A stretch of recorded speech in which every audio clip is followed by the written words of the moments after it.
How's it, guys? And don't you like my hair? It's got that beachy. Sorry, I'm looking in the viewfinder just to see. It's got that beachy kind of vibe going on, which I really enjoy. And I'm going to tell you how it looks this way. So last night I used the K18 biomimetic hair science, all that, all the fancy jargon. I do think most hair product manufacturers use fancy speak just to because bullshit baffles the brains. It's actually something that we learned when I was working at a jewelry store, a high-end jewelry store. But sometimes when a customer would come in and like complain and go on, sometimes you get these bullshit customers. So we would say we're going to bullshit them right back. Bullshit baffles the brains, which is not good. Don't. Anyway, it wasn't my rules. I didn't make those that way of dealing with customers because I do not believe in bullshit at all. I can't stand it. Anyway, so when you get all this bullshit speak on the product labels, it does kind of grate me. But so many people were raving about this product on what's his name, the Blowout Professor's website, not website, YouTube video, where he was comparing three of these major like hair repair treatment things. He compared Olaplex number 3 with K18 and the Redken, I think it's called Redken Acidic Bonding Concentrate or something like that. I've looked for that product. I don't quite see it here in South Africa, the actual concentrate that he talks about. I see the range. There's the shampoo, conditioner, and the leave-in treatment. I don't know if the leave-in treatment is the repair treatment. But anyway, a whole lot of commenters under his video, even though his video recommended the Redken one. Let me have some coffee.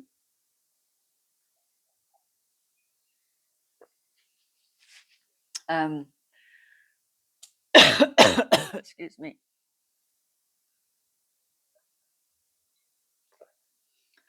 Yeah, even though his video recommended the Redken one, so many people commented beneath his video talking and raving about K18. Enough that I thought, usually if there's enough people raving about a product, it is worth trying. So immediately I went onto Salon 500. That's a South African website, but I mean, you can find this anywhere in the world, I believe. And I ordered myself a little bottle. I didn't realize it would be such a small bottle. Look at that. That's tiny.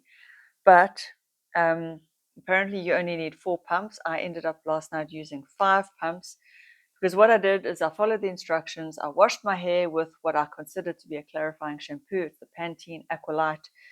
Then I divided my towel dried. I got out the shower, divided my hair like this when it was towel dried, so into 2 halves. And then I divided it into like a top section and a bottom section, thinking I'm going to do a pump per each section.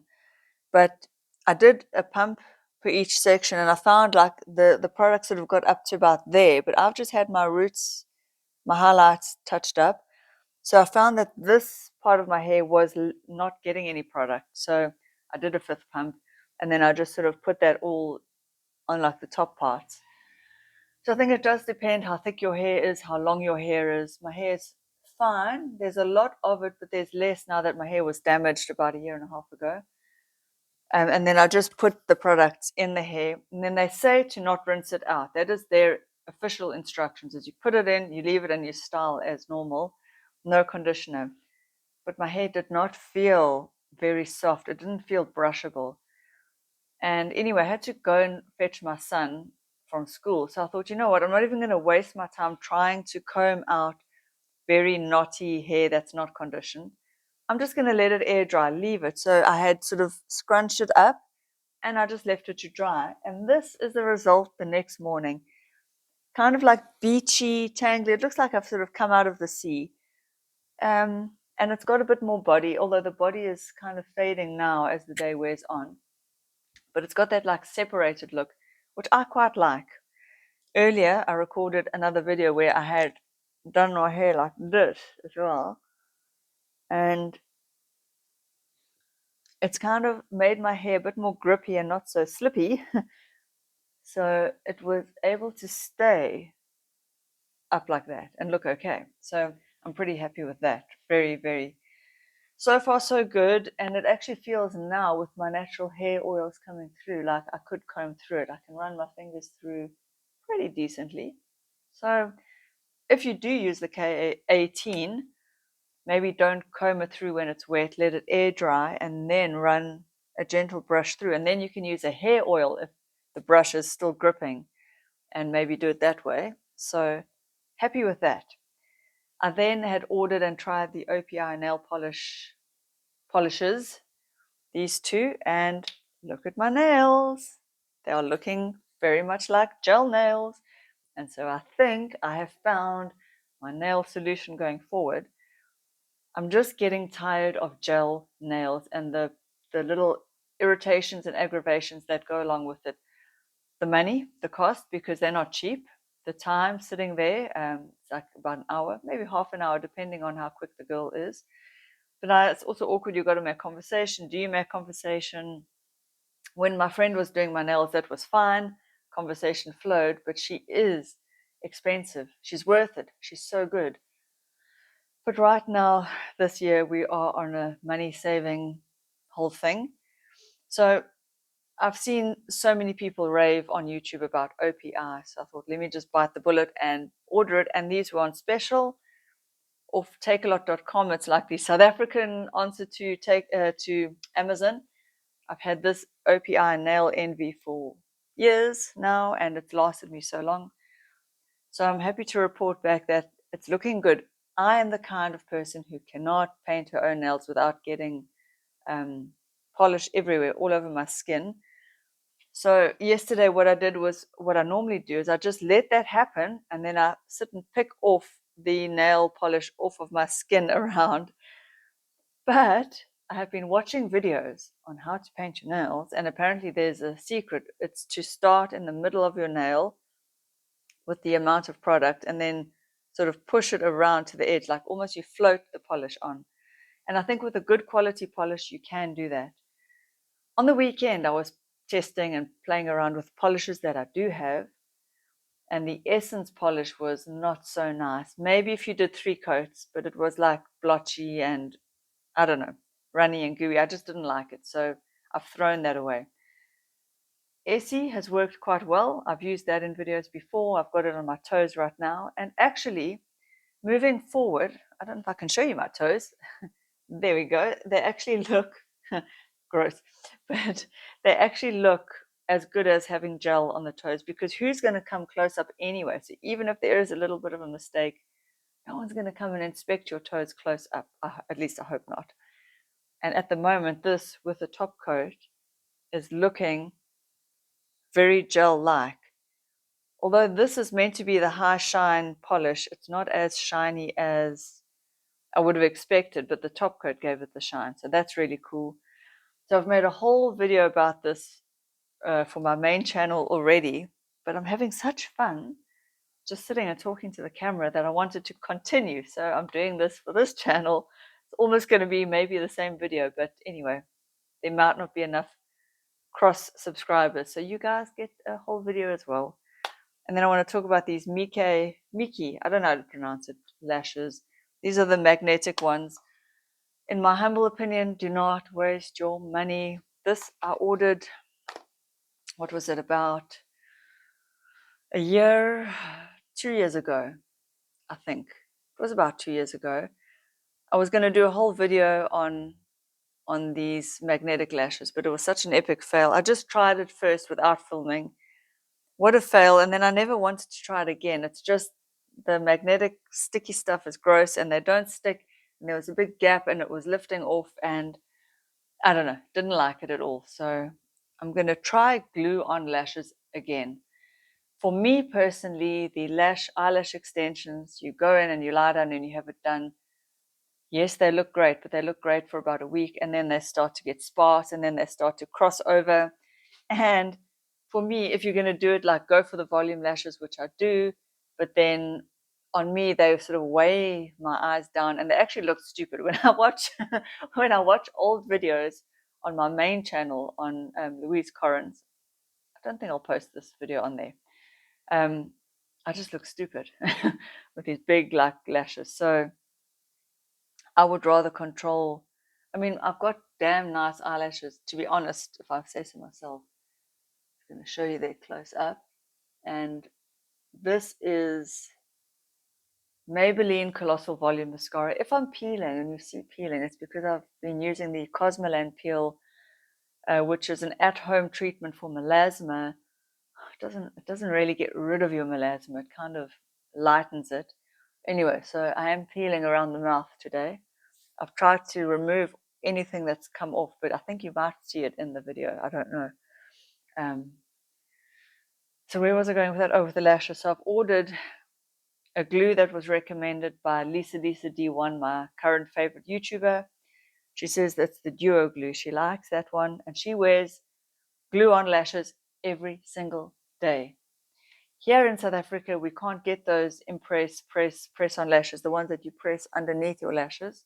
Those are getting rave reviews, but they're only available in America, or here in South Africa, they are available on a website called it's importedall.co.za, but I'm scared to just order online from a site that I don't know and trust. You know what I mean? So yeah, I don't want to order that just yet, and it's also expensive.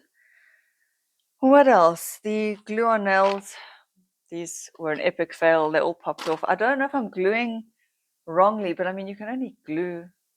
I mean, you just put the glue and you press the nail on. I don't see what else I could do.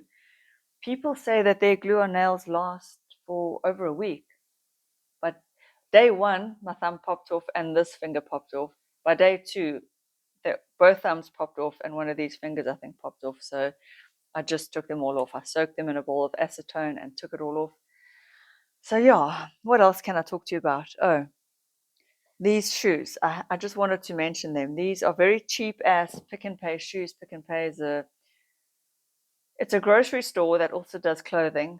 It's probably like, I guess, Walmart. I don't know if it would be the equivalent. They look great, and I thought, well, instead of spending money on the proper Converse white tackies, well, let me say I should have saved that money that I spent on these and just bought Converse tackies, because these are, although they look nice, they make my feet very, very sweaty. And already the inside, the top, this, I don't know what you call it, the canvas on top of the thing is coming off. And although they're comfortable and whatever, whereas my Converse, my actual Converse tackies, I've got a red pair. Don't see how dirty they are. Those are, they never make my feet stink. They do need a wash. I've had them for about 7 years now. They still look great. So sometimes it's not always worth trying to save money, but sometimes it is. It's hard to know where and when to save your money. But I just want to say that there is so much, like if you watch YouTubers and they do their fashion hauls and their expensive versus dupes and all this, sometimes we can get caught up in a consumerism mindset. Let me have some coffee. And you think you need the latest and the greatest and the most expensive. I'm just here to tell you, you don't always. Sometimes, sure, sometimes it's good to spend a bit of money on quality, but I think with a lot of things, the designer stuff is not always worthwhile. Sunglasses, you could probably get away with the cheapest sunglasses in the world. In fact, yesterday I was there's a store here in South Africa, for those of you overseas, called the Crazy Store. I was buying just a cheap ball for my son. He needs to do a project anyway. And they sell cheap, stuff, shit. And I was looking at their sunglasses. All the cheap sunglasses actually fitted my face better than often the expensive ones. They were lighter, they didn't sit heavy. And I mean, the good thing about cheap sunglasses is if you break them, who cares? And you can buy a lot of different styles. And so in the past, I've often had and kept cheap sunglasses. And yeah, I'm not saying that they're as good quality, but I think, yeah, you can't go wrong with cheap in terms of sunglasses. Clothing, I think cheap clothing, maybe not the cheapest, but like a mid to low range clothing brand is often okay, because also you want to switch up your styles, and especially for things like white t-shirts, which never ever ever stay white. Just buy a mid to low range white t-shirt that fits you. You can buy 5 of them rather than going and investing in like the Polo brands or the Ralph Lauren or the, you know what I mean? Or like I've got a white t-shirt with sparkles here. It's a Freddie jeans t-shirt.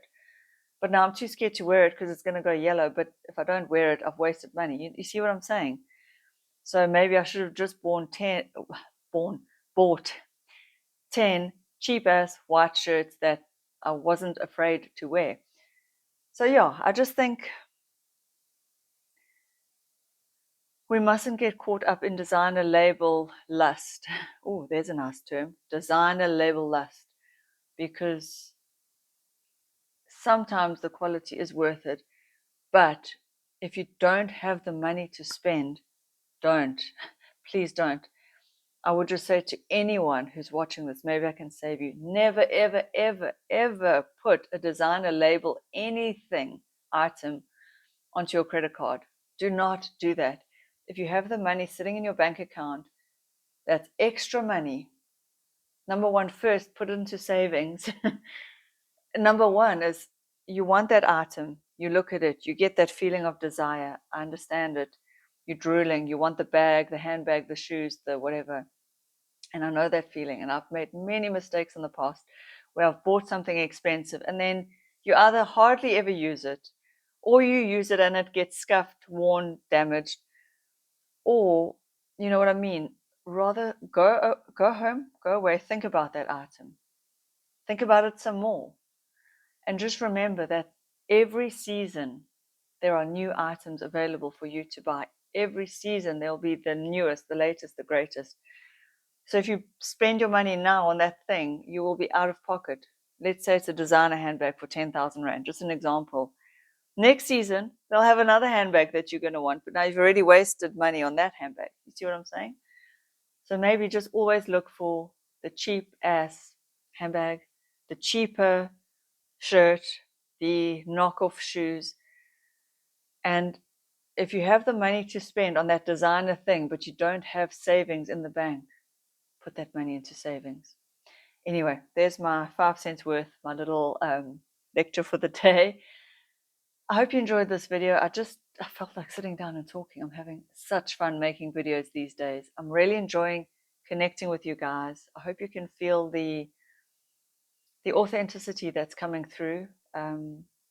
Yeah, sometimes it is worth splurging. I just want to say, like my Estee Lauder foundation double wear, I love it. I know so many of these makeup artists rave about it on YouTube.